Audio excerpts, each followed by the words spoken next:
साथियों नमस्कार। सॉरी थोड़ा सा विलम्ब हुआ, अभी 5-7 मिनट ऊपर हो गए हैं। और ये इसलिए हुआ कि हम किसी और पेज से ये लाइव सेशन करने लग गए थे, मेरे पर्सनल पेज से। मुझे लगा है शिक्षा का सरोकार मंच से इस पे बात करनी चाहिए, तो वापस यहाँ आए। धन्यवाद हंसराज जी, आपने हमें याद दिलाया। हंसराज जी तंवर ने हमें याद दिलाया। तो उम्मीद है आप सभी वापस से इस सेशन के साथ जुड़ेंगे। वहाँ हमने 5-7 मिनट की चर्चा की थी, मैं दोबारा से वो संक्षेप में बातचीत करके फिर आगे बढ़ता हूँ। तो जैसा आप सब जानते हैं, शैक्षिक सरोकार मंच की जो साप्ताहिक लाइव प्रस्तुति होती है, उसमें इस संडे को हमने एक मुद्दा रखा है, बच्चों को यौन शिक्षा क्यों, कब और कैसे दें। इस मुद्दे पर बात करने की बहुत ज़्यादा ज़रूरत इसलिए भी लगी हमें क्योंकि अभी जो हालात चल रहे हैं कोविड-19 के और लॉकडाउन के, तो उसमें सबसे ज़्यादा जो यौन हिंसा और बाल शोषण के शिकार बच्चे हो रहे हैं, लड़कियां हो रही हैं, महिलाएं हो रही हैं। ऐसी खबरें बहुत सारे आप समाचार पत्रों में, टेलीविजन में इनमें देख रहे हैं। तो उस वजह से भी इस पर बात करने की ज़रूरत हमें महसूस हुई। दूसरा ये, आपको ये लग रहा होगा कि मैं किस अधिकार से इस मुद्दे पे बात कर रहा हूँ, तो थोड़ा सा मैं उसको रिपीट कर देता हूँ एक बार और से कि देखिए 1997 में, आज से 25 साल पहले, मेरे अपने एक अध्ययन के आधार पर मैंने शिक्षा विमर्श में एक आर्टिकल लिखा था। वो आर्टिकल था प्राथमिक स्तर पर यौन शिक्षा। तो आज से 25 साल पहले उस पर जो टिप्पणियां प्राप्त हुई थी, जो रेस्पॉन्स प्राप्त हुआ था, वो की वही स्थिति आज भी है। आज भी इस मुद्दे पर बहुत ज़्यादा काम करने की ज़रूरत है और इस पर विचार विमर्श करने की ज़रूरत है, ताकि हमारे बालक बालिकाओं का वर्तमान और भविष्य बेहतर बन पाए, हमारे बच्चे कुछ सीख पाएँ, समझ पाएँ। इसलिए ये चर्चा बहुत ज़रूरी होगी। तो इस चर्चा में हम मोटे मोटे 4-5 बिंदुओं पे बातचीत करने वाले हैं। सबसे पहले तो जैसा मैंने बताया कि मैं किस अधिकार से आपके साथ ये चर्चा कर रहा हूँ। मैं एक शिक्षक रहा हूँ, बच्चों के साथ काम करने का मेरा अनुभव रहा है और इन मुद्दों पे मैंने बच्चों के साथ काम किया है। आज से 25 साल पहले मैंने अपना एक अध्ययन करके एक अच्छा आर्टिकल लिखा था, जो देश की जानी मानी शिक्षा में महत्वपूर्ण स्थान रखने वाली पत्रिका शिक्षा विमर्श में प्रकाशित हुआ था। वो मैं अध्ययन और वो अनुभव आपके साथ साझा करना चाहता हूँ। 25 साल बाद भी आज वो बहुत ही महत्वपूर्ण और इम्पोर्टेंट है। स्थितियाँ कमोबेश वो की है। हम आज बात करेंगे थोड़ा सा वर्तमान परिदृश्य पर, और उसके बाद फिर बाल यौन शोषण क्या होता है उसकी थोड़ी चर्चा करेंगे। सेक्स एजुकेशन क्या है, इसके बारे में जो भ्रम है उन पर थोड़ी बात करेंगे। बच्चों को यौन शिक्षा की जरूरत क्यों है, कैसे दी जाए, यौन शिक्षा में स्कूल और अभिभावकों की क्या भूमिका हो सकती है, किस उम्र में और कैसे बच्चों के साथ सेक्स एजुकेशन पर बात की जाए, बच्चों द्वारा अक्सर पूछे जाने वाले सवाल पर भी हम बात करेंगे। और जब आप इन मुद्दों पर बच्चों के साथ बात करें तो किन बातों का ध्यान रखा जाए, इस पर भी हम चर्चा करेंगे। ये एक महत्वपूर्ण चीज़ है। बीच बीच में मैं कुछ कानूनी एस्पेक्ट भी आपको बताऊंगा यौन शिक्षा के बारे में। वो इसलिए बताऊंगा क्योंकि आप में शायद बहुत कम लोग जानते हो कि मैं एक एडवोकेट भी हूँ। मैं कानून का विद्यार्थी हूँ। 2003 से मैंने LLB की पढ़ाई राजस्थान यूनिवर्सिटी जयपुर से की थी और अभी भी कानून के मुद्दों पर और उनसे जुड़े चीज़ों पर बहुत जुड़ा रहता हूँ। कानूनी सलाह मुफ्त में लोगों को उपलब्ध करवाता हूँ और यदि आपको भी कभी इसकी ज़रूरत हो तो मुझे फ़ोन करिएगा। Thank you. चलिए आगे चलते हैं अपन। विनोद कल्ला जी नमस्कार, हंस जी नमस्कार, रामलाल चौरसिया जी नमस्कार। सभी साथियों का मेरा बहुत बहुत नमस्कार और उम्मीद है आप चर्चा में बने रहेंगे। तो हम शुरू करते हैं सबसे पहले वर्तमान परिदृश्य से। तो देखिए अभी जो हमारे देश में हालात है उसके बारे में थोड़ा सा आंकड़ों के साथ जिक्र करूंगा, फिर मैं आगे बढ़ता हूँ आपके साथ। हंस जी नमस्कार। देखिए जो सुप्रीम कोर्ट है उसने राज्य सरकारों को बोला कि हमें बाल यौन शोषण के जितने भी केस आपके यहाँ दर्ज हुए हैं तो उनकी ताज़ा तरीन रिपोर्ट दीजिए। तो बहुत सारे राज्यों ने तो दी नहीं और जिन्होंने भी दी उन राज्यों ने 2014 से लेकर 2017 तक की रिपोर्ट अब तक सबमिट की है सुप्रीम कोर्ट को। तो 2017 तक के जो आंकड़े हैं वो क्या कहते हैं आप देखिए। इसमें एक है पॉक्सो एक्ट के जो मामले हैं वो हर राज्य में 33,000 केस सालाना 33,000 केस। तो अब आप 3 साल से इसको मल्टीप्लाई कीजिए, 99,000 के 2014 से 2017 का ये आंकड़ा है। 99,000 केस दर्ज हुए हैं, ठीक है। और इनमें भी जो है सबसे ज्यादा केस कहाँ पर दर्ज हुए हैं, महाराष्ट्र में, जहाँ अभी भी, और वहाँ पर 17,300 केस अभी भी लंबित है।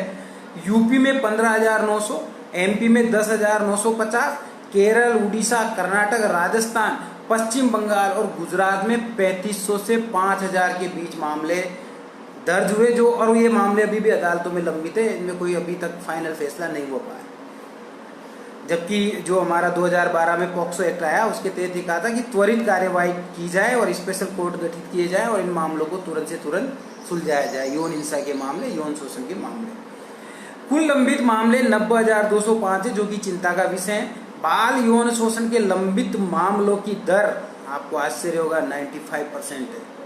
ये हमारे देश की कानूनी स्थितियां हैं। एक सर्वेक्षण जिसमें 26 राज्यों में 12 से 18 साल के 45,000 से अधिक बच्चों ने भाग लिया। इन बच्चों ने बताया कि हर 2 बच्चों में से एक बच्चा बाल यौन शोषण का शिकार रहा है। बड़ा आश्चर्यजनक डेटा है। इसके अलावा प्रत्येक 5 बच्चों में से एक यौन शोषण होने के डर की वजह से सुरक्षित नहीं महसूस करता या करती है। सर्वेक्षण ये भी बताते हैं कि 4 परिवारों में से एक परिवार बच्चे के साथ हुए उत्पीड़न की रिपोर्ट लिखाने के लिए आगे नहीं आता है। ये हालात है।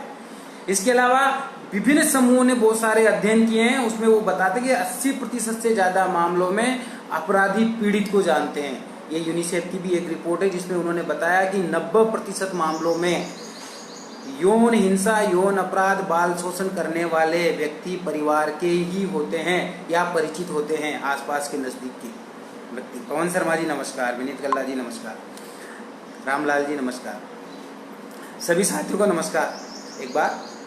तो ये आंकड़े जो हमें बताते हैं ना, ये सिद्ध कर देते कि इन मुद्दों पर और ज्यादा बात करने की जरूरत है, इन मुद्दों पर और चर्चा करने की जरूरत है। 1-2 चीजें मैं और आपको बताता हूँ, फिर मैं आगे अपनी बात शुरू करूंगा कि यौन हिंसा की जो शिकार है उसमें भारत में प्रत्येक 155 मिनट पर यानी 1.5 घंटे में 16 से कम उम्र का एक बच्चा तथा प्रत्येक 13 घंटे में 10 से कम उम्र का एक बच्चा बलात्कार का शिकार होता है। बहुत ही आश्चर्यजनक और दहला देने वाले आंकड़े हैं। 2007 में महिला एवं बाल विकास मंत्रालय के द्वारा भारत के 13 राज्यों में किए गए अध्ययन में 21% लोगों ने बचपन में गंभीर यौन शोषण की बात स्वीकार की। 21% लोगों ने। मनोज जी नमस्कार, पवन जी नमस्कार। तो ये जो 21% लोग हैं ये स्वयं स्वीकार कर रहे हैं कि हमारे साथ बचपन में गंभीर बाल यौन शोषण हुआ। तो ये बहुत चिंता की विषय है। बाल अधिकारों की रक्षा के लिए संयुक्त राष्ट्र का एक बाल अधिकार कन्वेंशन, जिसे CRC बोलते हैं, एक अंतर्राष्ट्रीय समझौता है जिसमें जो जितने भी सदस्य देश हैं वो इस पर काम करेंगे, इन मुद्दों पर गंभीर उपाय करेंगे। भारत में 2012 में हमारे यहाँ यौन अपराध के खिलाफ बच्चों के संरक्षण से संबंधित एक कानून बना, जिसे आप सब जानते हैं, पॉक्सो के नाम से ये कानून जाना जाता है। और भारतीय दंड संहिता में भी ऐसे बहुत सारे प्रावधान हैं जिनको आप जो CRPC की धारा हमारी 372 से लेकर 376 तक ऐसे कानूनी प्रावधानों का उल्लेख किया गया है, जिसमें यदि किसी के साथ बलात्कार होता है तो दंड का प्रावधान है। उसमें भी कुछ लेकुनाज है, कुछ गैप है, वो मैं आपके साथ एक अधिवक्ता, एक वकील होने के नाते बताऊंगा कि वो क्या गैप है। थोड़ा सा उस पर भी बीच में बात करेंगे हम। और अभी हाल ही में जो सबसे चिंताजनक घटनाएं हुई हमारे देश में, आपको मुजफ्फरपुर का आश्रय गृह कांड याद होगा, जहां पर जो छोटी छोटी बालिकाएं रहती थी उन बालिकाओं को किस तरह से यौन शोषण के लिए मजबूर किया जाता था। और उसी में 11 मुलजिमों को आजीवन उम्र कैद दिया गया, आजीवन कैद की सजा सुनाई गई। उसके बावजूद हाल ही में फिर से ये चीज रिपीट हुई कानपुर में जो बालिका गृह है, बाल आश्रय है, उसमें फिर से ये घटना घटित हुई और वहां पर 57 लड़कियां कोरोना पॉजिटिव मिली, जिसमें से 7 बालिकाएं गर्भवती थी। कितना गंभीर मुद्दा। तो आप ये कहेंगे कि यौन शिक्षा पर बात करने की क्या जरूरत है? अब आप बताइए, जरूरत है कि नहीं है हमारे बच्चों को इस सब मुद्दों पर? हालात है, जो आंकड़े हैं, राहुल भामा जी नमस्ते, श्वेता जी नमस्ते, जो आंकड़े हैं वो दहला देने वाले हैं, चिंताजनक हैं। वो बता रहे हैं कि आपको इस पर कुछ करना चाहिए। अब समाधान क्या है इन सब चीजों का? क्यों हमारे बच्चे यौन हिंसा के शिकार हो रहे हैं, यौन शोषण के शिकार हो रहे हैं? तो आप देखिएगा, थोड़ा सा इस मुद्दे पर आने से पहले हम थोड़ा सा बात करें। हमारे देश में राष्ट्रीय बाल अधिकार संरक्षण आयोग के आंकड़ों के अनुसार देश में बच्चों की देखभाल करने वाले 7,000 से अधिक आश्रय गृह है जिनमें बालक बालिकाएं रहते हैं, और उनका देखभाल का काम जुम्मा सरकारी इन बाल आश्रय गृहों को है, सरकार को है सीधे सीधे तौर पर। लेकिन इनमें से करीब 6,000 आश्रय गृह है वही पंजीकृत हैं। ये तो 7,000 में से 6,000 ही रजिस्टर्ड है, 1,000 तो ऐसे ही चल रहा है। वहाँ क्या क्या हालात हो रहा होगा किसी को कोई पता नहीं है। बच्चों के साथ वहाँ किस तरह की चीज़ें हो रही होंगी किसी को पता नहीं। पुष्पा जी नमस्कार। तो ये और गंभीर स्थितियाँ हैं। एक चीज़ और मैं बताऊं कि राष्ट्रीय बाल अधिकार संरक्षण आयोग की निगरानी में एक सोशल ऑडिट हुआ था, तो आयोग ने न्यायालय को सूचित किया था कि 2874 बाल गृहों का निरीक्षण किया गया। उनमें से सिर्फ और सिर्फ 54 संस्थाओं का कामकाज पूरी तरह संतोषजनक पाया गया।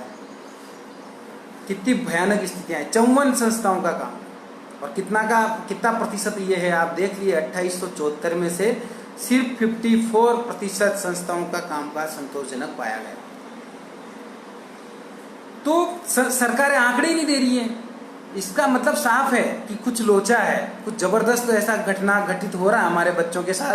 अलीमुद्दीन जी नमस्कार। और उसकी जिम्मेदारी सरकारें नहीं ले रही हैं, तो हमें जागरूक होना पड़ेगा ना। हम अभिभावकों को जागरूक होना पड़ेगा, शिक्षकों को आगे आना पड़ेगा, हमारी शिक्षा व्यवस्था को उस तरह का बनाना पड़ेगा कि हम बच्चों को इस भयानक यौन शोषण से बचाएं।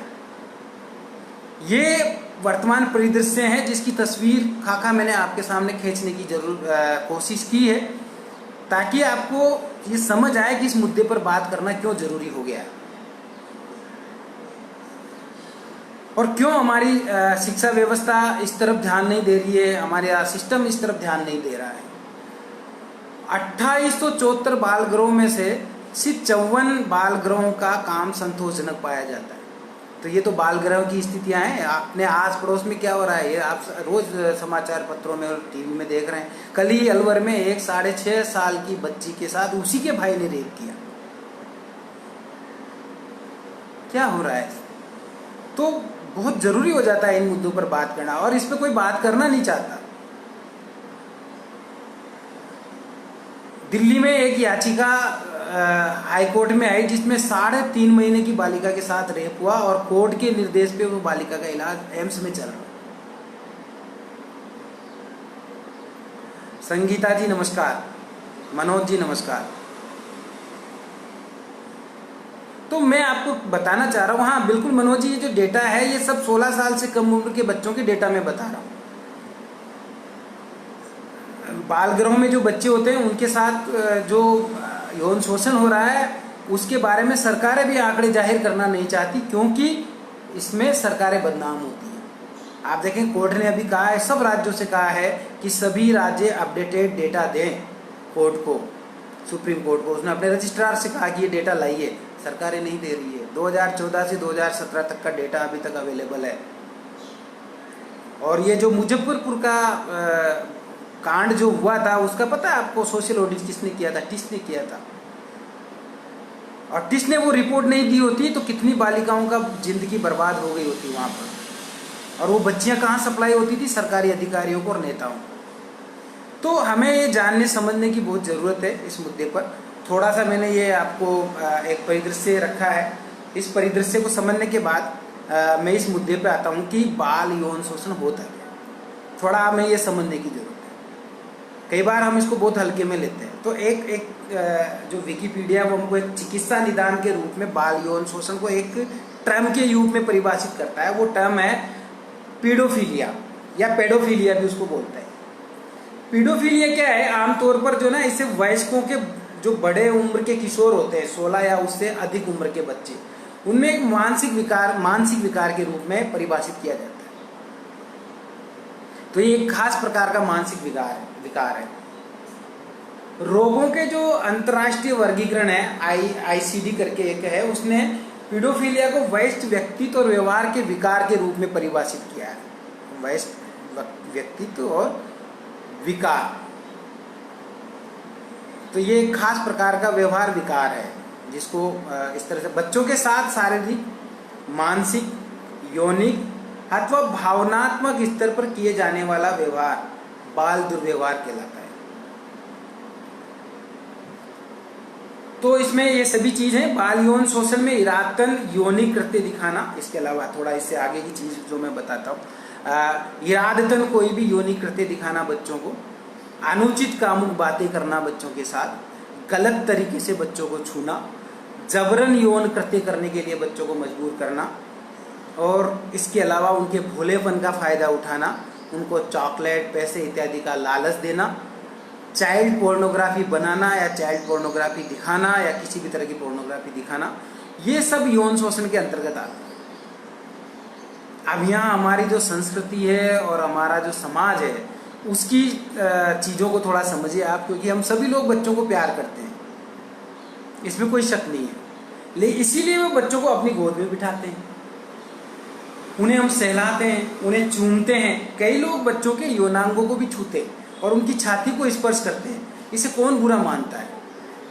सच तो यह है कि इस पूरे व्यवहार में मनसा सबसे मूल मुद्दा होती है। कानून इसमें मनसा को देखता है, आपका इंटेंशन क्या है बच्चों को इस तरह से छूने में, बच्चों के यौन अंगों को छूने में या बच्चों के साथ गलत तरीके से छूने में, मनसा को देखा जाता है। जब भी ऐसे केस अदालत में आते हैं तो अदालत क्या करती है? पारिस्थितिजनक साक्ष्य जुटाती है, परिस्थितिजनक क्या साक्ष्य हैं, और उसमें इंटेंशन को इम्पोर्टेंट दी जाती है कि जो अपराधी था उसका इंटेंशन क्या था, उस इंटेंशन को आपको साबित करना होता है।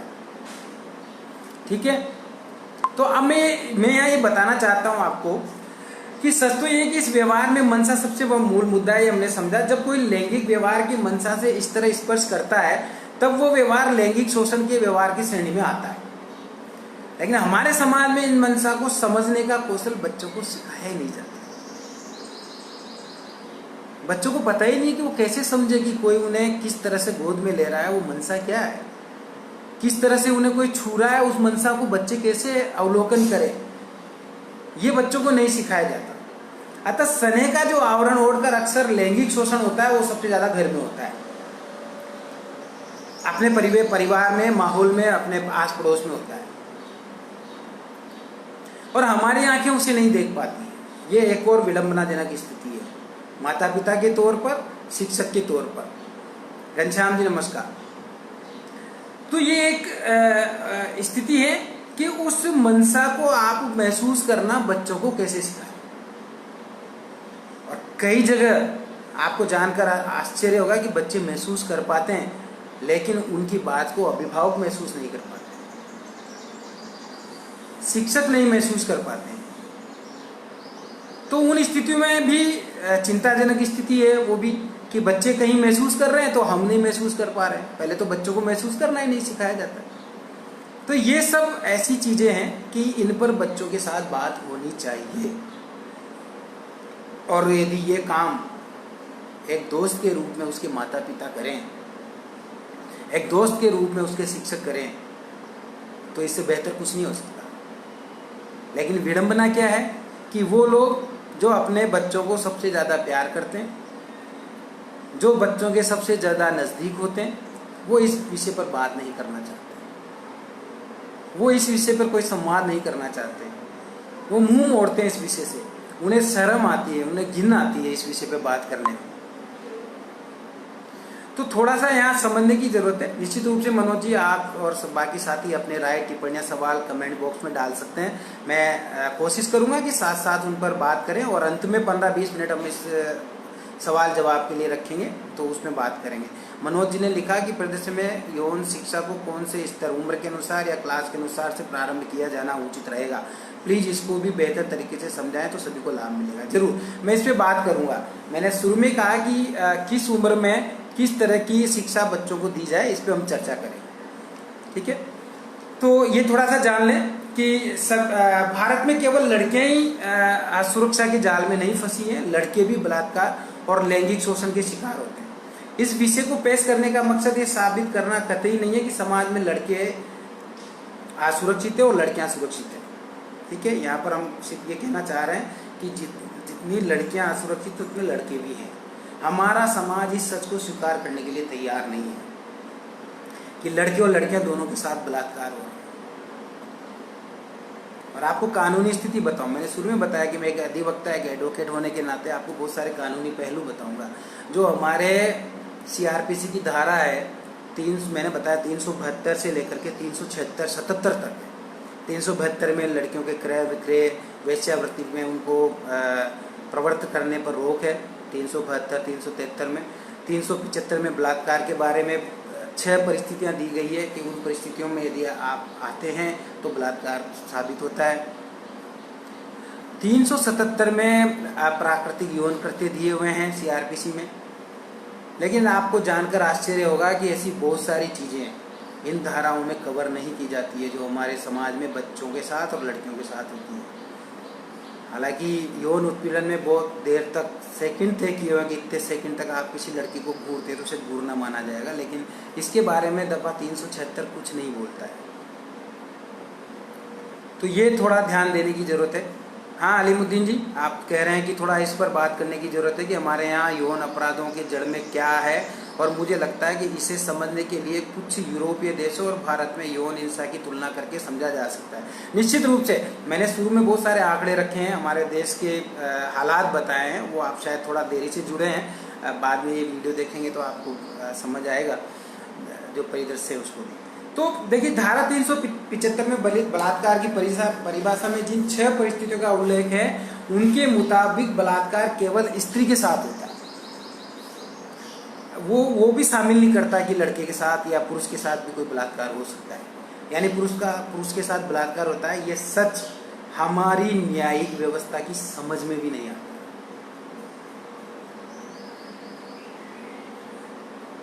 दफा 375 में जो परिस्थितियां दी गई उसमें साफ लिखा है कि इस धारा में दर्ज है कि जो पुरुष निम्न परिस्थितियों में किसी स्त्री के साथ मैथुन करता है वह पुरुष बलात्संग करता है। लड़कों के साथ कैसे बलात्कार हो रहे हैं, यौन शोषण हो रहे हैं, उससे दफा 376 कवर नहीं करता है। थोड़ा सा ये मैंने आपको कानून के बारे में जानकारी दी है। अब थोड़ा सा मैं इसके बारे में बताना चाहता हूँ आपको अगले मुद्दे पर कि ये सेक्स एजुकेशन क्या है, तो इसको थोड़ा समझते हैं। आप देखेंगे कि सिगमंड फ्राइड का एक बहुत ही अच्छा कथन है जो मैं आपके सामने उसे पढ़ूंगा। इसको मेरा जो आर्टिकल है मैंने 25 साल पहले जो लिखा था और शिक्षा विमर्श में वो छपा था, उसका सबसे टैग लाइन थी ये। सिगमंड फ्राइड ने कहा था कि दबे हुए मनोवेगों का पुनः प्रसार करो, जबकि होता यह है कि परंपरा, संस्कृति अथवा लोक लज्जा निषेधों के चलते आडंबरी तौर पर सेक्स संबंधी मनोवेगों को दबा दिया जाता है, लेकिन हमारे अवचेतन मन में उनकी अनुभूति बनी रहती है जो यदा कदा अन्य माध्यमों से प्रकट होती रहती है, और विद्यालयों में भी ऐसी दमित कुंठाओं की अभिव्यक्ति को देखा जा सकता है। यौन शिक्षा को लेकर हमारे समाज में, हमारे शिक्षकों में, हमारे अभिभावकों में बहुत भ्रम है। उनको ये लगता है कि यौन शिक्षा का मतलब यौन क्रिया की जानकारी देना भर है, जबकि मैं आपको बताना चाहता हूँ ये मिथक है, ये धारणा गलत है कि यौन शिक्षा का मतलब यौन क्रिया के बारे में जानकारी देना है। यौन शिक्षा एक प्रोसेस है, एक प्रक्रिया है जिसमें स्कूल में टीचर और घर में माता पिता बढ़ते बच्चों को यौन संबंधी जानकारी देते हैं ताकि वो अपनी यौन क्रिया, करीबी रिश्ते और यौन पहचान के बारे में जान सके। ये क्रिया बच्चों की यौन संबंधों के प्रति एक अच्छी समझ पैदा करती है, जिससे भविष्य में वो यौन संबंधी फैसले लेने में सक्षम होते हैं। तो यौन शिक्षा के बारे में जो भ्रम है थोड़ा उन्हें निकालिए दिमाग से। बच्चों की अपनी यौन पहचान होती है, उसको उनसे जानना चाहिए, उनको अपने शरीर के बारे में जानना चाहिए। बच्चों को अपने शरीर के अंगों के बारे में जानना, उनके कार्यों के बारे में जानना, उनके नाम और काम को जानना गलत कैसे हो सकता है? कहाँ लिखा भाई ये? और हम उसे कहते हैं कि नहीं हम इस पे बात नहीं करेंगे। क्यों नहीं करेंगे? जो हालात हैं, जो परिस्थितियां हैं अभी वर्तमान की आपने देखी, वो तो बार बार चीख कर कह रही है कि हर बच्चे को यौन शिक्षा के बारे में बताइए। बहुत सारे जो शरीर विज्ञान के वैज्ञानिक हुए हैं वो ये कहते हैं कि बच्चा तो इनके बारे में बचपन से जानता है। पैदाइशी उसमें ये चीज़ें होती है, तो आप क्यों नहीं बताना चाहते इन चीज़ों के बारे में बच्चों को? तो सेक्स एजुकेशन के संबंध में हमारा विश्व स्वास्थ्य संगठन भी कहता है, WHO भी ये कहता है कि 12 वर्ष और उससे कम अधिक आयु वाले बच्चों को स्कूल में सेक्स एजुकेशन दी जानी जरूरी है। एक सर्वे में इस बात का खुलासा हुआ कि जिन बच्चों को शिक्षकों द्वारा सेक्स एजुकेशन दी गई है वो अपनी सही उम्र में जाकर के शारीरिक संबंध बनाते हैं, और वो भी सुरक्षित तरीके से। ये हमारे अध्ययन कह रहे हैं, रिसर्च कह रहे हैं।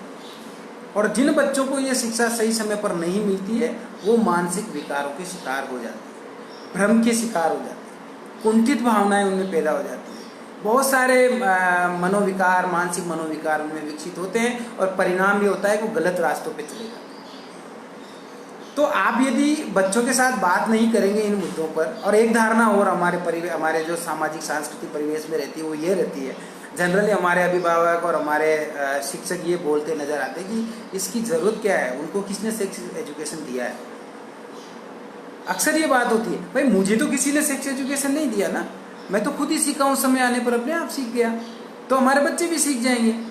ये तर्क हमारे परिवेश में और हमारे संस्कृति में आप कह लीजिए रचा बसा हुआ है कि समय आने पर बच्चे सब उम्र के साथ सीख जाते हैं, लेकिन मुझे लगता है कि ये गलत सोच है। आज की जो परिस्थितियां हैं, क्योंकि आज आपको इंटरनेट सुलभ है, बच्चों को बहुत सुलभ है इंटरनेट, अश्लील पत्र पत्रिकाएं उपलब्ध हैं, इसके अलावा और अनेक माध्यम हैं। आपको विश्वास नहीं होगा, टॉयलेट तक से आपके बच्चे सेक्स एजुकेशन ले रहे होते हैं, और वो कैसी एजुकेशन ले रहे होते हैं वो आप सब जानते हैं। तो ज़्यादा संभावना है कि यदि उनको सेक्स एजुकेशन समय पर नहीं दी गई तो बच्चे राह से भटक जाएं, बच्चे जो है गलत राह पे चले जाएं, बच्चे जो है आधी अधूरी और कचरा जानकारियां प्राप्त करें। तो क्या आप अभिभावक होने के नाते ये सब बर्दाश्त करेंगे कि आपके बच्चे इन मुद्दों पर आधी अधूरी और कचरा जानकारियां दिमाग में लेके घूमें, मानसिक विकार के तौर पर और बीमार के तौर पर विकसित हों आपके बच्चे, और आगे जाके समाज में अपना वर्तमान और भविष्य सब बर्बाद कर लें? आप देखिए, एक व्यक्ति जो या एक अपराधी जो बलात्कार करता है वो भी अंत में जाकर अपनी जान और जीवन के लिए कितना लड़ता है। आपने निर्भया केस में देखा होगा, सारे के सारे अपराधी अंत समय तक अपना जीवन बचाने में लगे रहे। तो जीवन तो सबको प्रिय है ना, तो बच्चों को क्या ये नहीं सिखाया जाना चाहिए कि वो किसी और के जीवन को क्यों खतरे में डाल रहे हैं? और जब किसी और के जीवन को वो खतरे में डाल रहे हैं तो उससे उनका जीवन भी खतरे में जा रहा है। ये समय रहते क्यों नहीं सिखाया जाना चाहिए, जब वो जीवन के लिए उस परिस्थिति में जाकर के लड़ रहे हैं, झगड़ रहे हैं। निर्भया केस के अपराधियों के मामले में ये पूरी दुनिया ने देखा। तो मेरा आग्रह आपसे ये है कि सेक्स एजुकेशन के बारे में जो भ्रम है थोड़ा उनको दिमाग से निकालें। ये यौन क्रिया भर के बारे में बात करना नहीं है, ये बच्चों की यौन पहचान के बारे में बात करना है, बच्चों को एक प्रक्रिया के बारे में बताना है, अपने शारीरिक पहचान के बारे में, अपने शारीरिक शरीर विज्ञान के बारे में जानने का एक उनकी उत्सुकता है, उनका कौतूहल है। और ऐसे बच्चों को आप शैतान नहीं कह सकते। ऐसे बच्चे जो इनके बारे में कौतूहल रखते हैं, जिज्ञासा रखते हैं, जानना चाहते हैं, मुझे लगता है वो बहुत जागरूक बच्चे हैं। उन्हें आप शैतान का तमगा मत दीजिए।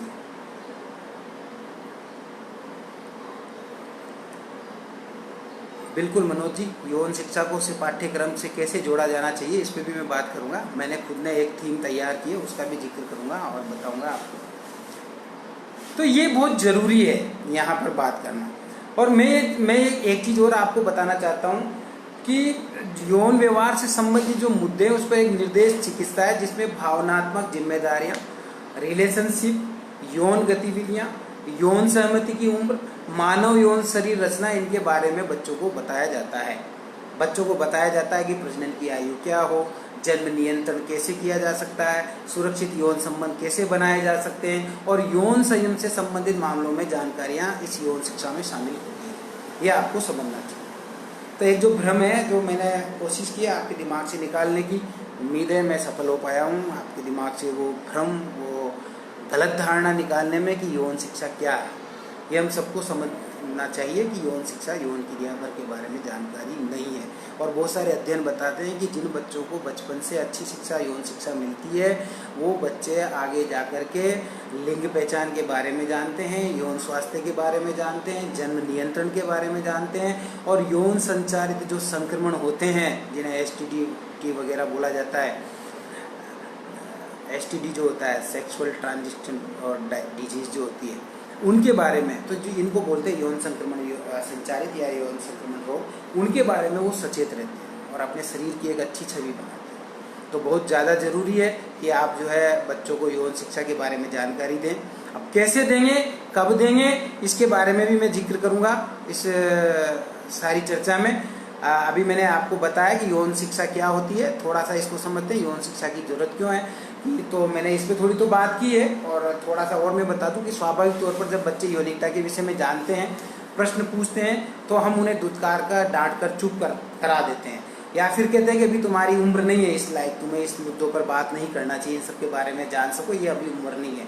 और ये हमारा इनकार पुनः अतिवेग के रूप में बच्चों के लिए जिज्ञासा में परिवर्तित हो जाता है, एक जुगुप्सा के रूप में परिवर्तित हो जाता है, और वो जानने की कोशिश करते हैं। वो सोचते हैं कि आखिर बात क्या है, क्यों सभी इन चीज़ों को हमसे छिपाते हैं भाई, हमें जानने क्यों नहीं दिया जाता है। फलस्वरूप वो बच्चे अनेक माध्यमों से अपनी जिज्ञासा शांत करने के लिए प्रयास करते हैं, और संभावना गलत रास्तों पर जाने की होती है। वो अश्लील साहित्य पढ़ते हैं, उस तरफ प्रवृत्त होते हैं, अधकची जानकारियाँ उनको मिलती हैं जो उनका वर्तमान और भविष्य दोनों खराब कर सकते हैं। आप देखा होगा कि बहुत सारे बच्चे क्या करते हैं, अश्लील शब्दों का प्रयोग करते हैं, नोटबुक में अश्लील चीज़ें लिखते हैं, दीवारों पर लिखते हैं, पुस्तकों में लिखते हैं। सामाजिक जीवन में यही बच्चे बड़े होकर के यौन अपराध और बलात्कार करने की तरफ बढ़ते हैं, यौनिकता की तरफ उन्मुख होते हैं, लड़कियों को देखते ही फप्तियाँ कसते हैं, कंकड़ मारते हैं, उन्हें छेड़ते हैं। ये सब के मूल में ये सब चीज़ें हैं।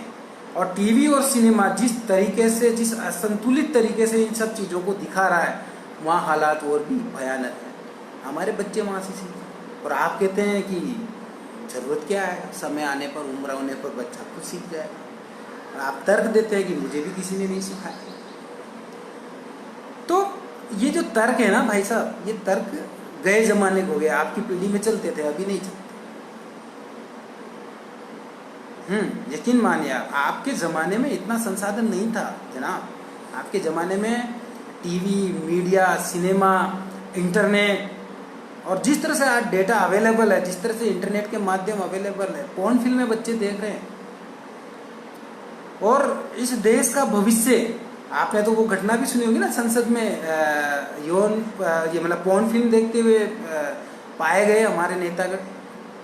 तो क्या हालात है देश के, ऐसे में आपको ये जानना समझना बहुत जरूरी है कि इन मुद्दों पर, और खासकर बच्चों को एक चीज़ और मैं यहाँ बताना चाहता हूँ कि यौन शिक्षा की जरूरत इसलिए भी है कि प्रत्येक जो इस मानसिक विकार से ग्रसित होता है, जो भी व्यक्ति अपराधी, उसके लिए बच्चे बहुत सॉफ्ट टारगेट होते हैं। विजय भाई नमस्कार।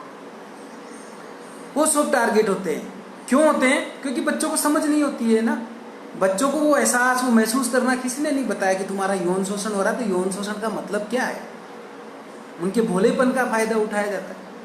सॉफ्ट टारगेट होते हैं बच्चे उनके लिए, उन अपराधियों के लिए। तो अब आप उनको सॉफ्ट टारगेट होने से कैसे बचा सकते हैं? उनको जानकारी दीजिए यौन शोषण की। उनको बताइए यौन शोषण का मतलब क्या होता है।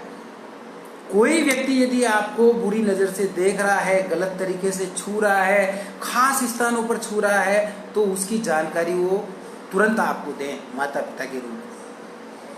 ये आप उन्हें बताइए, ये बहुत जरूरी है, वरना आपके हाथों से आपके बच्चे फिसल जाएंगे। मैं आपको डरा नहीं रहा हूँ, एक्चुअली मैं आपको सचेत कर रहा हूँ, मैं आपको सतर्क बना रहा हूँ। और ये सेशन रखने के पीछे उद्देश्य मेरा यही था।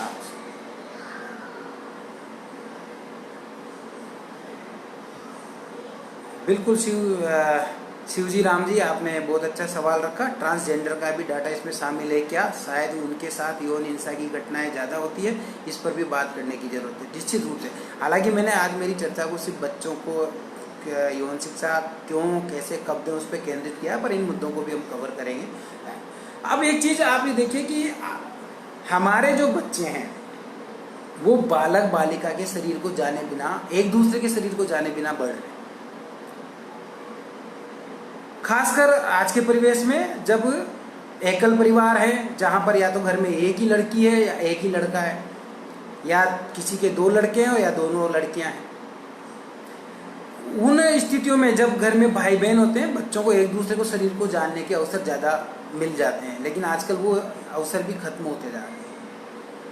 तो हमारे बालक बालिकाओं को एक दूसरे के शरीर के बारे में जानना बहुत ज़रूरी है। और हम एक चीज़ मासिक धर्म के बारे में बात करते हैं, मेंस्ट्रुएशन पीरियड के बारे में, माहवारी के बारे में।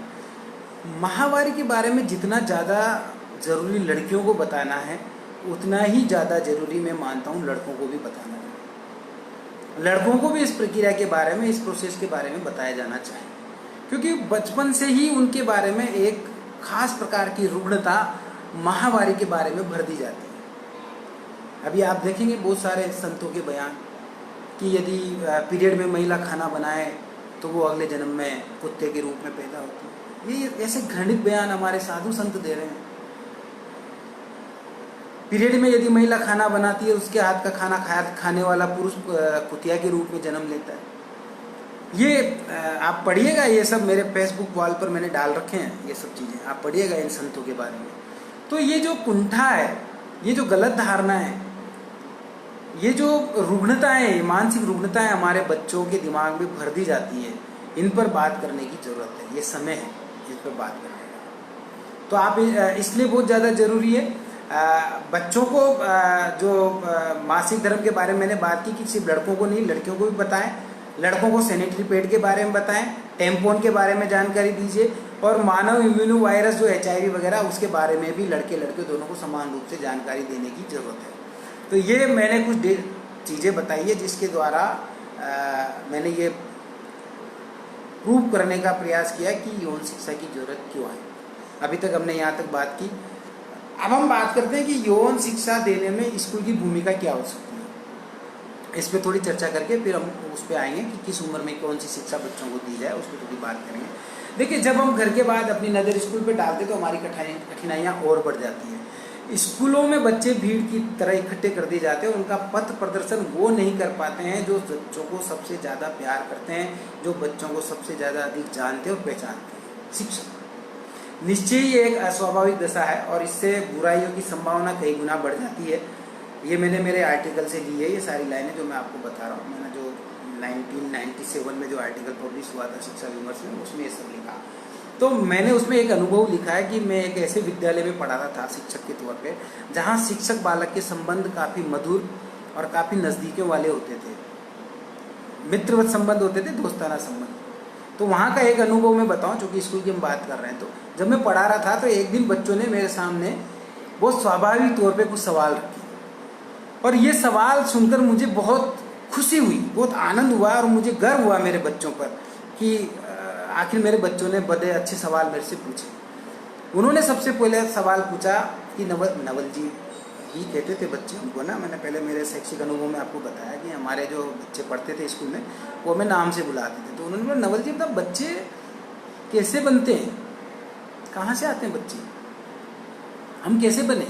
ये सवाल बहुत महत्वपूर्ण सवाल, मुझे बड़ी खुशी हुई पहला सवाल। और वो बच्चे थे 4 साल 5 साल के बच्चे, 6 साल के बच्चे।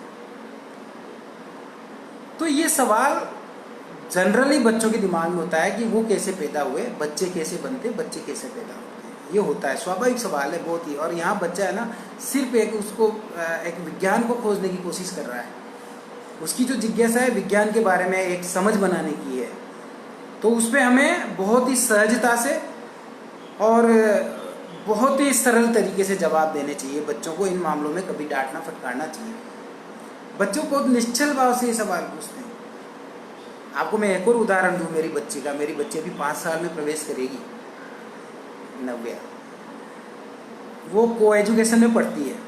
हम दोनों माता पिता, उसके जो माता पिता, हम दोनों हस्बैंड वाइफ शुरू से इस बात से सहमत थे कि बच्ची को को एजुकेशन देंगे। तो हमने को एजुकेशन वाला स्कूल उसके लिए ढूंढा और उसमें दाखिला दिलवाया। एक दिन उसने मेरे से आके पूछा, बहुत ही स्वाभाविक सवाल, आप सुनिए उसको। एक दिन उसने मेरे से पूछा कि पापा, ये जो मेरे क्लास में युवराज और दिनेश और वो पिंटू नाम के जो बच्चे हैं ना, ये खड़े खड़े टॉयलेट क्यों करते हैं? हमको तो मैम कहती है बैठ के करो, हम तो बैठ के टॉयलेट करते हैं, ये खड़े खड़े करते हैं और मैम इनको बोलती नहीं है कि बैठ के टॉयलेट करो। ये बहुत स्वाभाविक सवाल है उस बच्ची का जानने का, बहुत ही स्वाभाविक। और मैंने उसको उतनी ही सरल तरीके से इसका जवाब दिया कि बेटा बिल्कुल तुम्हारे और उस बच्चों में थोड़ा सा फर्क है टॉयलेट जाने में। देखो उनको एक लिंग होता है और अपने योनि होती है। बहुत सिंपल सा जवाब बच्ची समझ गई। अच्छा इसलिए खड़े होकर पेशाब करते हैं। पता है अगला सवाल उसने क्या पूछा, आप भी फिर खड़े होके टॉयलेट जाते होंगे क्योंकि आप भी बॉयज हो? बिल्कुल, भी खड़े होकर टॉयलेट करता हूँ। तो मम्मी आपकी तरह बैठ के टॉयलेट करती है सीट पर, और क्यों करती है? इस सवाल का जवाब उस बच्ची को इस उम्र में मिल गया, 4 साल की उम्र में, और बहुत सहज तरीके से मिल गया। अब आप यदि ऐसे में बच्चों को मैं डांट देता कि नहीं चुप, या तुम ये तुम्हारी हिम्मत कैसी हुई इस तरह से बात करने की, तुम जब समय आएगा तो जान जाओगी, पहचान जाओगी, समझ जाओगी, मैं चुप करा देता उस बच्ची को, तो उसकी जिज्ञासा को नहीं मार रहा होता मैं।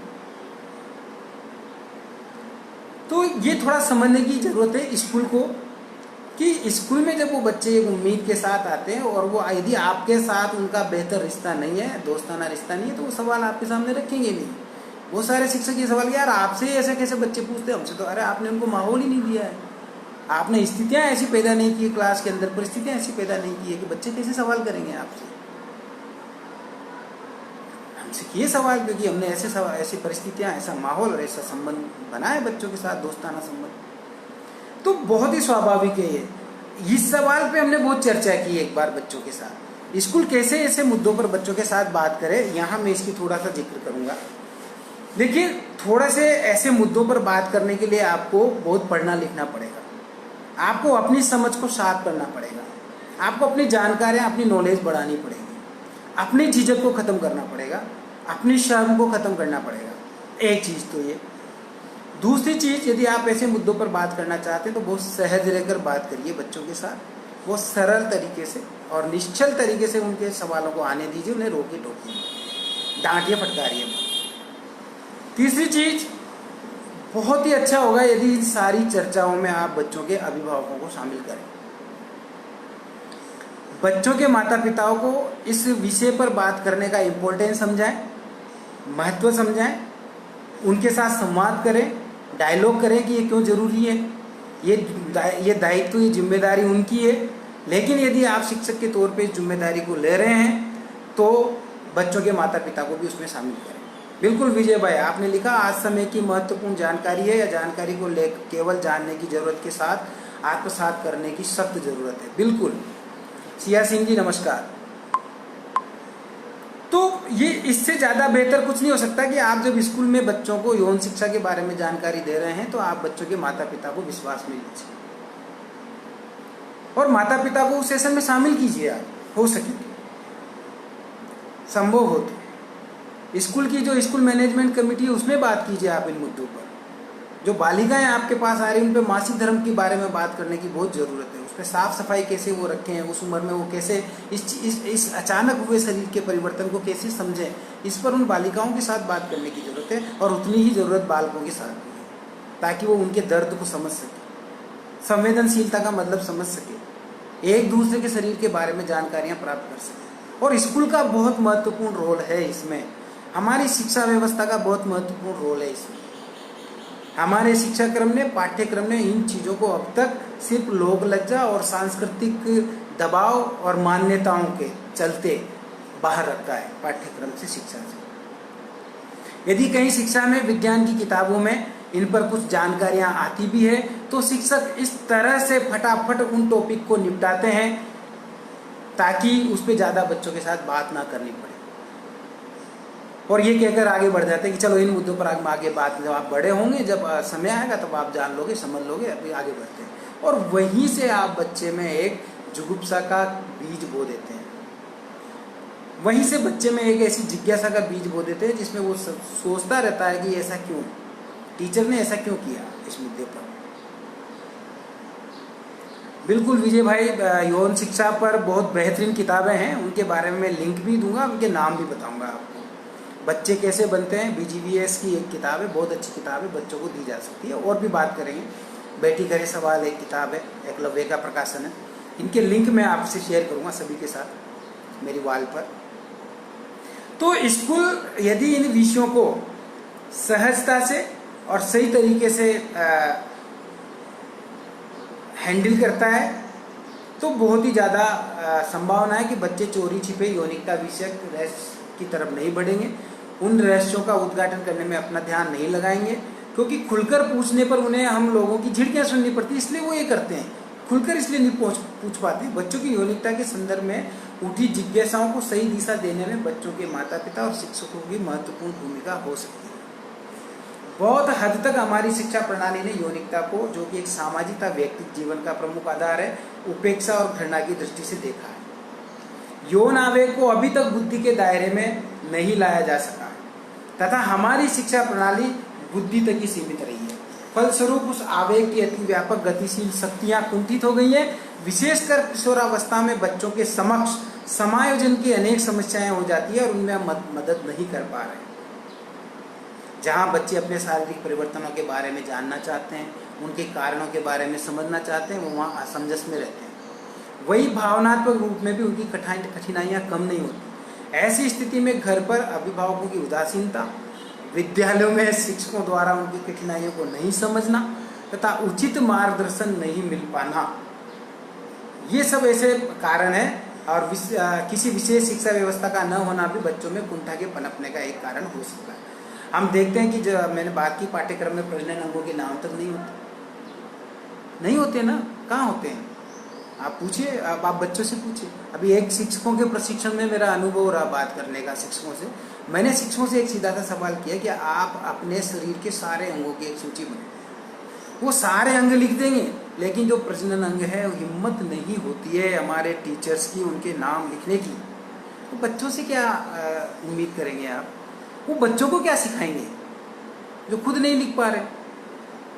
एक और प्रशिक्षण में मैंने सवाल किया, थोड़ा समय ज़्यादा लूँगा मैं, 12 बजने वाले हैं, लेकिन थोड़ा जो कि अभी कुछ मुद्दे हैं तो हो सकता है थोड़ा समय लगे, पर आप मेरे साथ बने रहिएगा।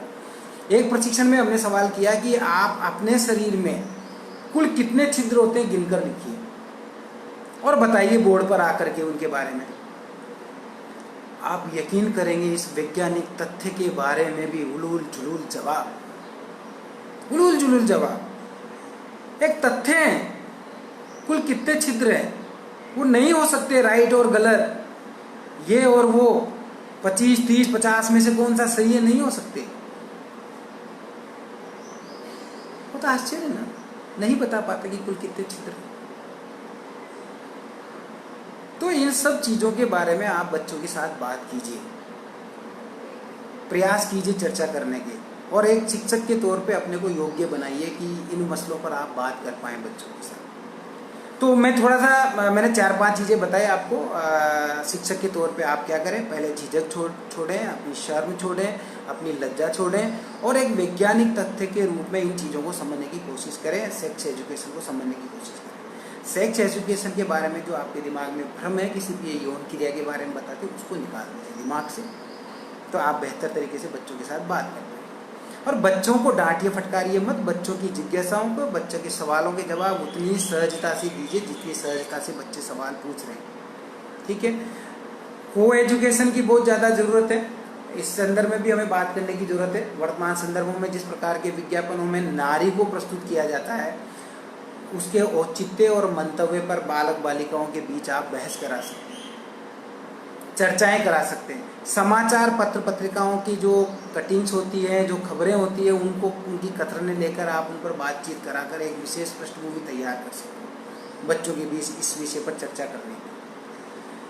माता पिता से मैंने पहले भी कहा कि आप बच्चों के माता पिता को इस सारी चर्चा में शामिल करिए तो बहुत ही बढ़िया है। परस्पर एक विश्वास की जरूरत होती है, वो बनाने की जिम्मेदारी आप शिक्षकों की होगी, वो बना के चलिए। तो बच्चों को विद्यालय में अन्य विषयों की शिक्षा के साथ साथ कैसे उनका विकास होता है, प्राणी शास्त्र की प्रारंभिक शिक्षा भी दी जानी चाहिए, जिसमें मानव जीवन के सभी अंगों के साथ साथ सेक्स भी सम्मिलित हो। जैसा एक प्राणी शास्त्री का एक मैं कथन पढ़ूंगा आपके सामने, रगल्स गेट्स का नाम सुना आपने। उन्होंने कहा है कि स्कूल के प्रत्येक छात्र और छात्रा को शिक्षा के अनिवार्य अंग के रूप में वनस्पति और प्राणियों के स्वभाव, शरीर की बनावट और कार्यों के बारे में, साथ ही उनके परस्पर संबंधों और पारस्परिक प्रतिक्रियाओं के विषय में कुछ शिक्षा मिलनी चाहिए।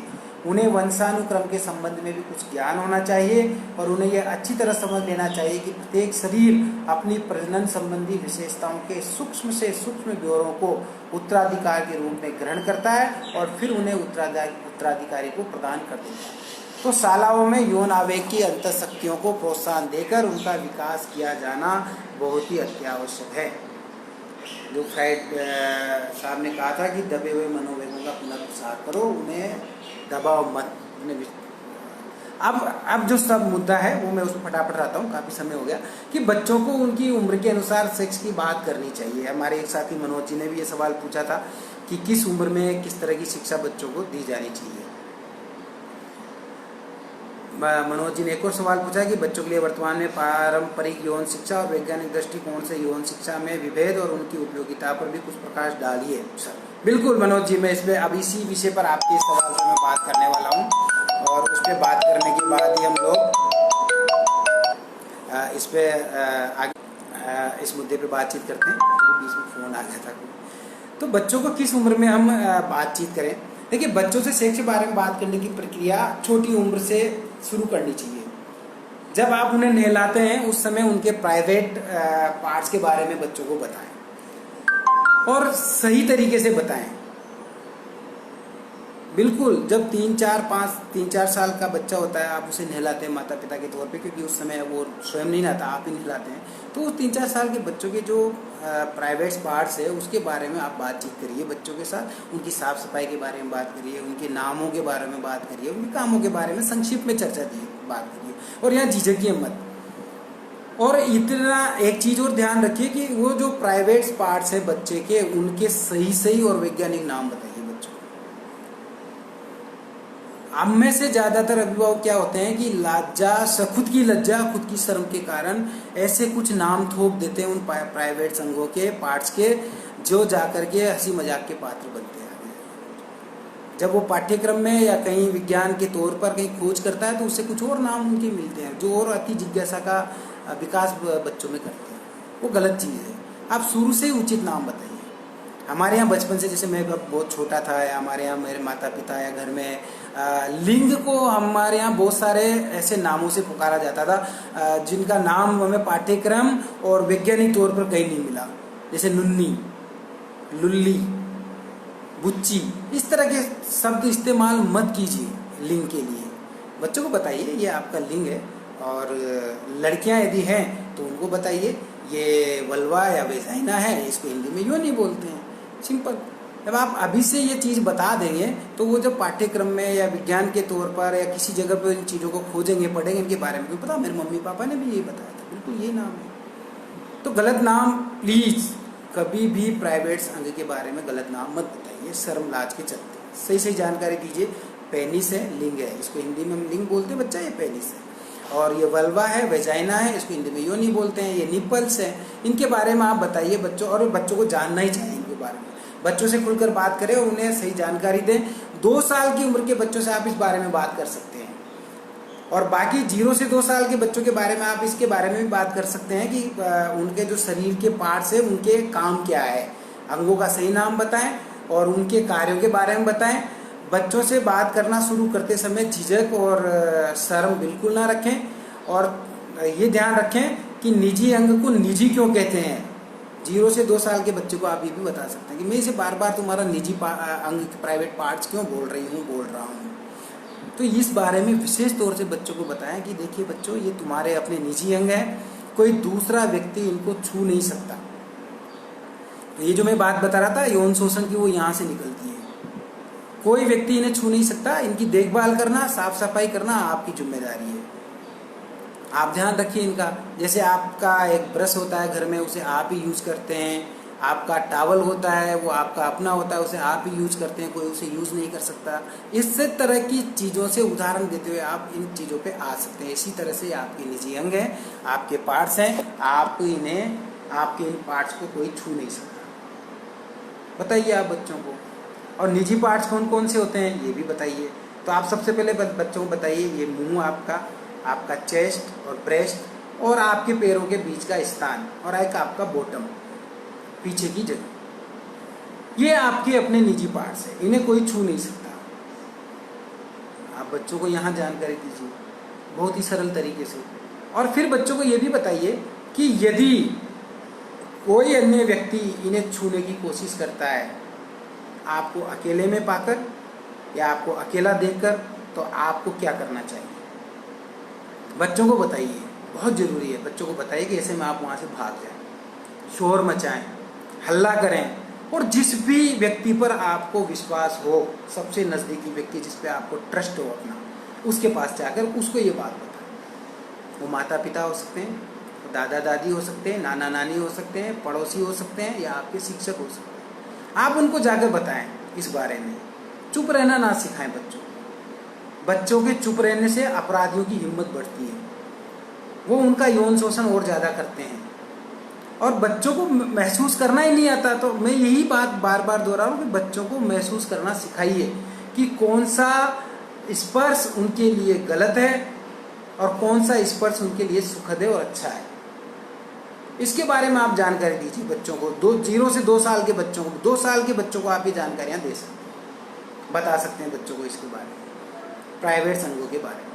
तो मैंने बहुत, यदि आपके बच्चे भी यहाँ बैठे हैं इस सेशन में, तो बिल्कुल उनको भी आप इस चर्चा में शामिल कर सकते हैं।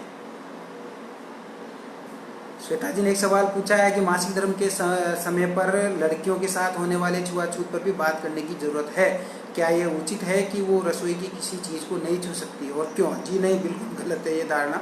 मासिक धर्म होने पर भी आप खाना बना, सभी काम उस तरह से कर सकते हैं जैसे दैनिक रूप से कर रहे होते हैं। ये तो एक वैज्ञानिक प्रक्रिया है, प्रोसेस है, जो हर महीने लड़कियों को होता है पीरियड्स, जिसको पीरियड्स इसलिए बोलते हैं कि एक खास पीरियड अवधि में ये आती है माहवारी। तो उसके बारे में बताने की ज़रूरत है, लड़कों को भी लड़कियों को भी। मैंने बीच में भी जिक्र किया था कि सभी को आप इसके बारे में बताएं। और ये जो छुआछूत है ये कपोल कल्पनाएं हैं, इनसे कुछ नहीं होता है। ये जो गधे संत बोलते रहते ना कि ऐसा करने पर आप अगले जन्म में कुत्ता बनेंगे, कुतिया बनेंगे, पहले तो कोई अगला जन्म पिछला जन्म नहीं होता, जन्म जो है वो यही है आपका, कुछ नहीं होता। आप खाइए। मैं तो मेरे घर में मेरी वाइफ तो हमेशा से खाना बनाती रही है, पीरियड्स में होती है तब भी खाना बनाती है, और हम सब खाना और सब काम करती हैं, और मैं भी उनकी हेल्प करता हूँ। तो ये दिमाग से निकाल दीजिए। यौन वेगों और उद्दीपनता उनके उत्पन्न होने के कारणों को बच्चों की यौन शिक्षा से किस प्रकार जोड़ा जाए, खासकर प्रारंभिक स्तर पर। बिल्कुल मनोज जी, इस पर मैंने काफ़ी सारी बात की है, अभी और बात करेंगे। थोड़ा सा मैं आपको इसके बारे में बता देता हूँ कि किस उम्र में आप बच्चों को क्या शिक्षा दें।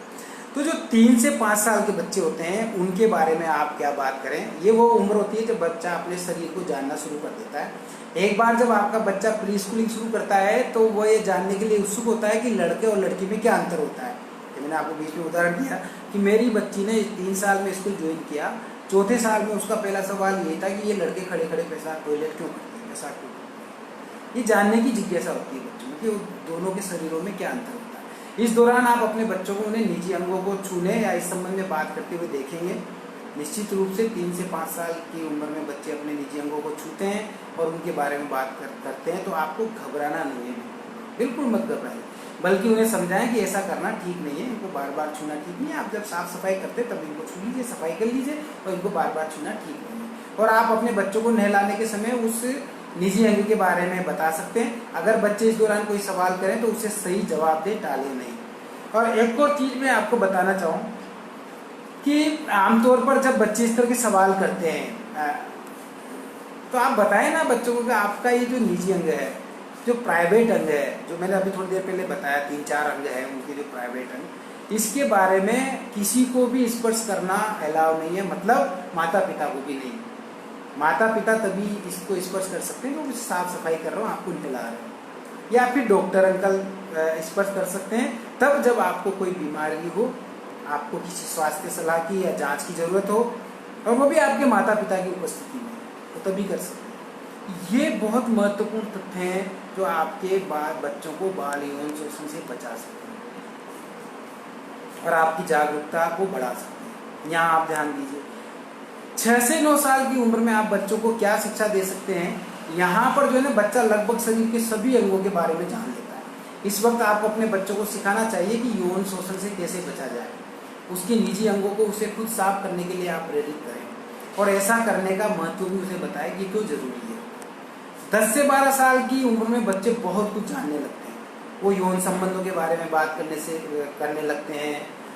उनके बारे में जानने की बहुत जिज्ञासा होती है, उत्सुकता होती है। हार्मोन्स, भावनात्मक, शारीरिक परिवर्तन बच्चों में होने लगते हैं। इस तरह के बेटियों में जो है मासिक धर्म का चक्र शुरू होने लगता है। अब तो आप अपनी बेटी से भी इस बारे में बात करें, उसे पीरियड्स होने वाले किसी भी असुविधा के लिए तैयार करेगी ये बातचीत। इस उम्र में बच्चे काफ़ी कुछ समझने लगते हैं, इसलिए आप उन्हें उसके पोर्न फिल्मों के बारे में भी बताएं, उनके पोर्न के जो नतीजे होते हैं उनके बारे में भी बताएं। ठीक है, तो ये सब चीज़ों और समझना, बच्चों को समझाने की ज़रूरत है। और उनसे क्या नुकसान होते हैं पोर्न फिल्में देखने से, उसके बारे में भी बच्चों को बताएं कि सेक्स से जुड़े विषयों की जानकारी वो मैगजीन्स, इंटरनेट और किताबों से भी ले सकते हैं, लेकिन सही तरीके से और उचित। उस पर आप चर्चा करेंगे तो उनको सही जानकारी मिलेगी। तो ये मैंने आपको तरीके बताए कि बच्चों के साथ कैसे और कब सेक्स के बारे में बातचीत करें। बहुत महत्वपूर्ण है उनके निजी अंगों के बारे में बात करना। छोटे बच्चों को आप बहुत ही स्पेशल तौर पे ये चीज़ बता दें कि यदि उनके मुंह, उनके चेस्ट या ब्रेस्ट और उनके टांगों के बीच की जगह को या पीछे बॉटम को कोई भी व्यक्ति कभी भी गलत तरीके से छूता है, स्पर्श करता है और जो उनको पसंद नहीं है, तो वो तुरंत अपने माता पिता को इसके बारे में जानकारी दें। ये चीज़ें आप बताएं बच्चों को। और बच्चों को ऐसे यदि कोई अपराधी या कोई मानसिक विकार से पीड़ित व्यक्ति इस तरह की हरकत करता है तो बच्चों को शोर करना, हल्ला मचाना, वहाँ से भागना सिखाएं। बच्चों को बताएं वो किसी लालच में ना आए, किसी चॉकलेट के पैसे के लालच में ना आए। और बेहतर होगा कि इन सब चीज़ों पर आप घर से बातचीत करें, अध्यापक के रूप में स्कूल में बातचीत करें, तो आपके बच्चे इन सब चीज़ों से बच सकते हैं। तो आपको करना है कि आप अपने बच्चों को इन सब चीज़ों से बचाना चाहते हैं बातचीत करके, या उनको उनके हालात पे छोड़ना चाहते हैं। तो ये मेरी चर्चा थी। अक्सर बच्चों द्वारा पूछे वाले सवाल पे मैं थोड़ा सा और आपको बता के फिर इस बातचीत को ख़त्म करता हूँ, क्योंकि हम 10 मिनट और ज़्यादा आगे चले गए हैं। बच्चे कैसे सवाल करते हैं? अब देखिए, कई बार जब बच्चे सवाल करते हैं तो उनके पेरेंट्स झेप जाते हैं, जबकि झेपने की ज़रूरत नहीं है। साहस हिम्मत के साथ मुकाबला कीजिए, बच्चों को सही जवाब दीजिए सब और अपनी जानकारी बढ़ाइए।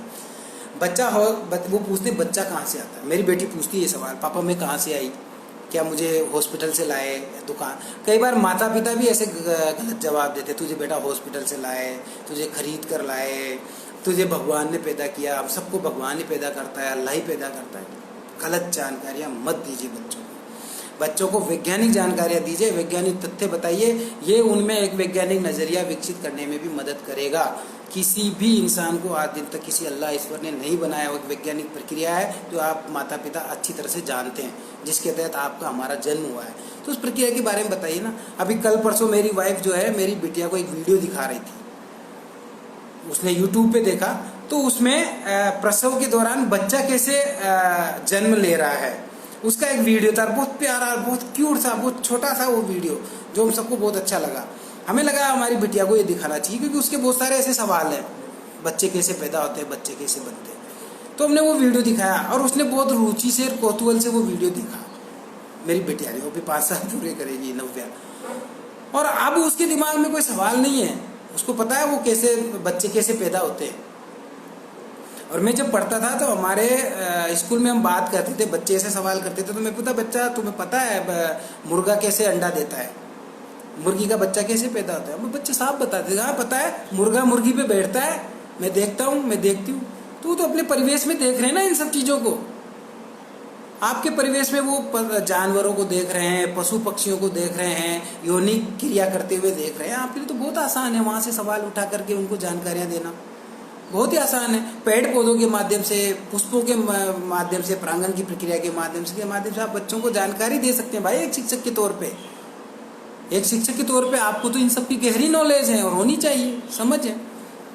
तो यदि आप चाहते हैं अपने बच्चों को बाल यौन शोषण से बचाना और आने वाली पीढ़ी हमारी इस यौन शोषण का शिकार ना हो, तो हमें ही जिम्मेदारी लेनी पड़ेगी। हम यदि सरकार के भरोसे बैठे रहेंगे तो मैंने जैसा आपको बताया कानूनी स्थितियाँ कि कितने केस लंबित है, अभी जो बाल आश्रय गृह है उनके हालात क्या हो रहे हैं, किस तरह की स्थितियाँ निकल के सामने आ रही हैं, और आप उम्मीद करें सिस्टम से और सरकार से कि वो सब इनमें मदद करेंगे। करनी चाहिए, उनका दायित्व है, उनका रोल है, उनकी जिम्मेदारियां हैं। लेकिन एक अभिभावक के तौर पे आपकी भी जिम्मेदारी है, आपका भी दायित्व है। एक शिक्षक के तौर पे आप अपने दायित्व से बच नहीं सकते दूसरे को ब्लेम करके। शुक्रिया। मुझे लगता है आज की बातचीत को यहीं विराम देते हैं, काफ़ी समय हो गया। आप सभी साथियों का बहुत बहुत धन्यवाद। आपने जुड़कर और बहुत ध्यान से इस चर्चा को सुना। मांगीलाल जी, शुक्रिया आपका भी। और उन सभी साथियों, अनीता जी नमस्कार, उन सभी साथियों का जिनका मैं यहाँ नाम नहीं ले पा रहा हूँ, सभी को नमस्कार, सभी का शुक्रिया इस चर्चा को सुनने के लिए, समझने के लिए। माफ़ी चाहेंगे, शुरू के 5-7 मिनट हम किसी और पेज पर इस चर्चा को शुरुआत कर दिए थे। इधर आने में थोड़ा समय लगा, लेट हो गए थे, शैक्षिक सरोकार बंद से वापस शुरू करना पड़ा। और अगले रविवार को फिर एक लाइव प्रस्तुति में एक जानी मानी शख्सियत, किसी जानी मानी शख्सियत के साथ आपका संवाद करवाएंगे शिक्षा से जुड़े मुद्दों पर। तो जुड़ते रहिए शैक्षिक सरोकार मंच के साथ, अपने दोस्तों को भी इसके साथ जोड़िए। और आप सब भी यहाँ आमंत्रित। बहुत सारे साथी मुझे फ़ोन करके पूछते हैं, सर शैक्षिक सरोकार मंच पे क्या मैं भी लाइव आ सकता हूँ, मेरे शिक्षा के अनुभव। बिल्कुल, आप जैसे लोगों के लिए ही ये मंच है। आप अपने अनुभव, शिक्षा से जुड़े अनुभव, शिक्षक के रूप में आपके अनुभव, आपके बच्चों के साथ अनुभव, किसी भी शैक्षिक या शिक्षा से जुड़े मुद्दे पर आप बात करना चाहें, आप सभी का स्वागत है। इसके लिए ज़रूरी है कि बस आप अपना नाम, पता, अपना एक पासपोर्ट साइज फ़ोटो, अपनी उस संडे को आपकी जो उपलब्धता, समय की उपलब्धता वो बताइए, और किस विषय पर आप बातचीत करना चाहते हैं उसके बारे में एक संक्षिप्त नोट लिख के हमें भेज दीजिए व्हाट्सएप पर या FB पर। हम उसे जान के समझ के हमारा जो एडमिन पैनल है वो फाइनल करेगा और आपको जानकारी दे दी जाएगी इसके बारे में। तो आपका स्वागत है। आपके पास एक एंड्रॉयड फ़ोन होना चाहिए जिस पे आकर आप लाइव प्रस्तुति दे सकें फेसबुक पे। तो आप सभी का स्वागत है। नमस्कार।